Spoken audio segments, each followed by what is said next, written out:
If you want to break whatever 52 minutes, you'll have to use science to nail down your training. It's I think inevitable. Yeah, I think so too. What do you see as the equivalents of zone 2 training when it comes to these functional fitness movements? Do you think there's a benefit to training very easily, or does that not make sense? Yes, for Hyrox, I think there is a benefit. Simply because you can, I mean, Zone 2 is obviously a nuanced topic, because Zone 2 is used in mostly by the Norwegians and by many other people to just accumulate a lot of training volume. That's basically the most important feature of Zone 2. They understand that if you train a lot in a low intensity zone, let's keep it low intensity zone, you can go back the next day and do it again without any fatigue. And you can accumulate 25, 30 hours of training volume. I mean, we just published yesterday or day before yesterday the training plans of Niels van der Poel. He's a speed skater. Yes, maybe if you've seen this. And he trains sometimes like 5 hours on the bike continuously. All right. There's an amazing paper by Niels how to skate, which is I'd recommend to everyone. Yeah. Please put it in the show notes if people are interested in this stuff. Please go read it. And he used a lot of Zone 2 training because it's impossible to do this at threshold. You would literally kill yourself, right? So I do still think that is the most important feature of Zone 2 because it will increase your mitochondrial density. It will increase the amount of mitochondria you can build within your muscle fibers. That's pretty well established, and that's important. So the question now that I got a lot from people also during seminars is, okay, so that's important for endurance sports, but can I also do Zone 2 training using functional movements? All right, like burpees or even pull-ups or whatever, wall balls. And then it gets a bit more tricky because we know that functional movements are high intense by nature, right? Like the power production of doing just burpees and even air squats, like anything that is functional and not cyclical is gonna generate more instant power per muscle contraction. That's what we know. So I do think that if you are, let's say, a moderate average athlete who likes Hyrox and is not the best athlete in the world, it's going to be tough to do Zone 2 training using functional movements. You're going to be kicked out very easily. All right. So I do think you have to build that aerobic base on machines like ergs, all different types of ergs, because it's more continuous. You can have lower force per contraction. Right? But if you get towards higher level athletes, what you can, for example, do is accumulate 250 cals on the air bike at an easy pace, like RPE 3, very easy. And every 2 minutes, you hop off the bike and you do a couple shuttle runs or some burpees or hang clean and jerks with a dumbbell, some kettlebell swings. Easy. You might get kicked out of Zone 2 during that specific work, but it obviously is still a bit more hybrid training. It's a bit more fun. It's probably still have the same training effect. And then when you're really advanced, like I'm talking about Elite 15 racers, they can do, I think, Zone 2 training using light movements, light wall balls, light burpee broad jumps throughout, if they want, if they don't want to have the impact and so on. I do think it's possible in those cases.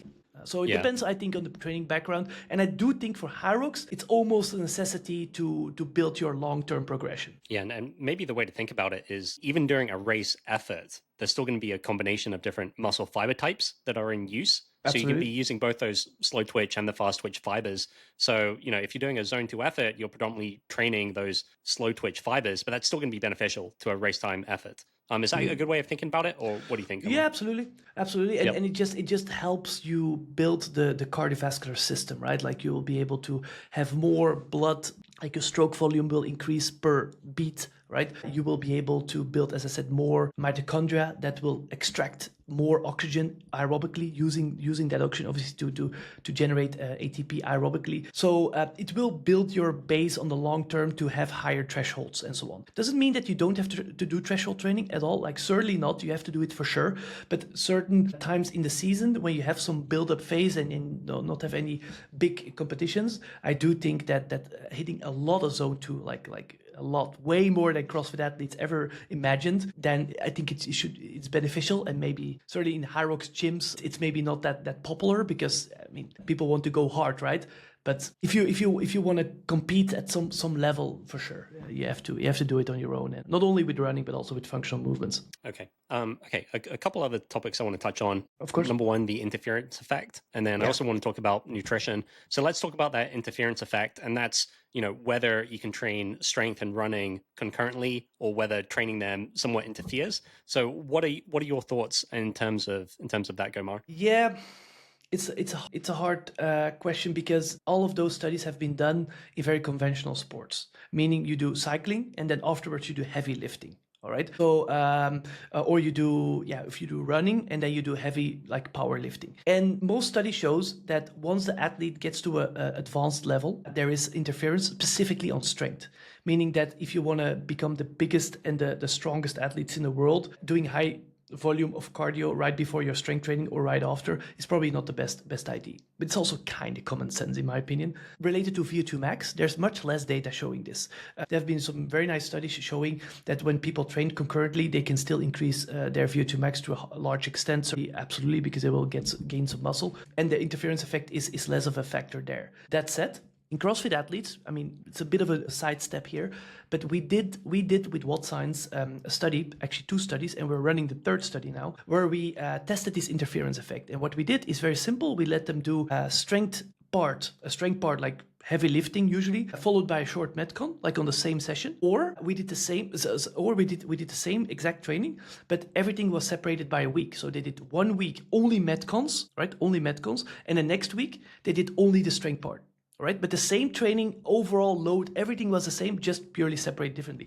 And what we did see is that the ones who trained hybridly, so purely separated, they gained more fitness. Both gained fitness, both improved their CrossFit performance, overall performance, but the ones who trained separately gained more, like actually 2 times more. So that's interesting. And they were already pretty well-trained athletes because people who do sign up for these studies are well-trained. And we are doing the same now, like literally this last week. This is the last week of the training study with a bit less of a strong protocol where they do strength and endurance or metcons at 1 day. So that's the control group. And the hybrid group is going to separate them by 1 day. So 1 day they do metcon, the other day, so tomorrow, they do strength. All right. And then we are also going to see if there's differences between groups. I don't know yet. So if you are a well-trained Hyrox athlete, I think many of your audience and listeners are like that, or even, So if you're a well-trained athlete, I do think you have to kind of watch out for the interference effect and try to separate sessions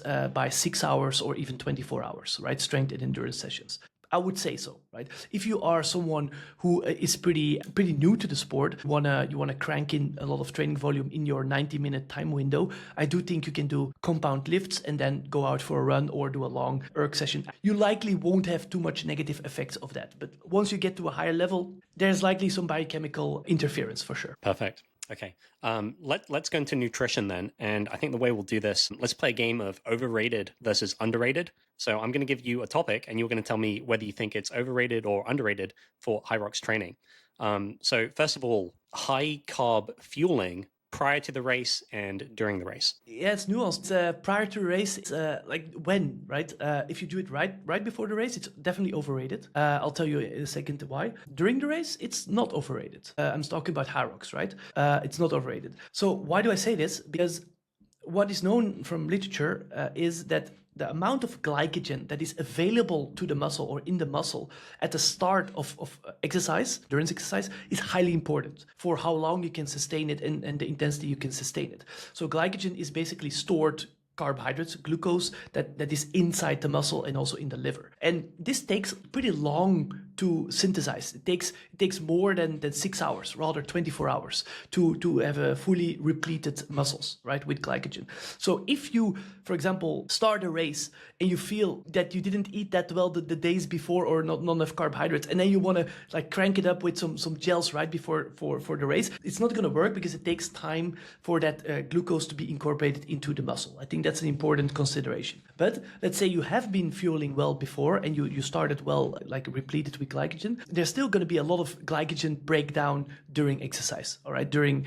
your Hyrox race. And then when you during the race consume carbohydrates, those carbohydrates will obviously be taken up by in the gut, flow into the bloodstream, and be taken up by the muscles as fuel immediately. I'm talking about minutes. All right. So then you actually don't need you also need your glycogen, but you also need the exogenous carbohydrates, we call it, the ones you actually eat, and you can use them as fuel. So definitely not underrated during exercise, during a long exercise, for example, Hyrox. How do you make sense of the very, very high amounts of carbohydrates that we're seeing ingested by top endurance athletes at the moment? They make use again of the latest science, I would say. So what we found is that you have two types of transporters in the gut to literally like take up the glucose. It's called GLUT1 and GLUT4 as well. And so there's two types of transporters, and one is predominantly taking up glucose, like the normal one, I would say the most predominant one, and the other one is predominantly taking up fructose.